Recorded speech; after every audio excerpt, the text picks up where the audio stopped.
Moje ime je Jana Flajšar, sem ustanoviteljica in direktorica zasebnega vrtca Dobra teta. Glede na to, da imamo vrtec, naš vrtec so v bistvu same mehke veščine. Imamo majhne otroke, ki si zaslužijo in jim pripada nežen dotik, nežna beseda, skrbna oseba, tako da pri nas so mehke veščine ključ do vsega.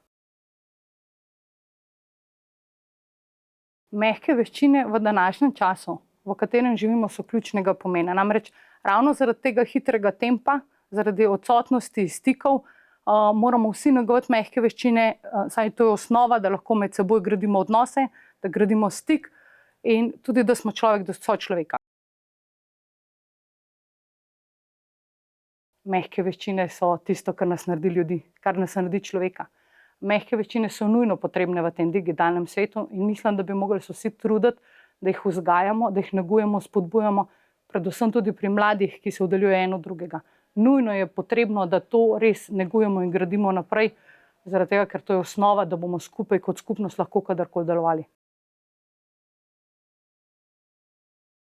Glede na to, da je temelj našega vrtca sočutna vzgoja, je absolutno sočutje. Namreč danes na vseh nivojih družbe izredno primanjkuje skrb za sočloveka. Sočutje se začne že pri sebi, da si sočuten do sebe, da si do sodelavca, do prijatelja, starša, starejšega, kogarkoli. In to je ena stvar, ki je v našem vrtcu izredno pomembna in jo želimo negovati in tudi navdihovati druge, da to še vzgajamo in gradimo.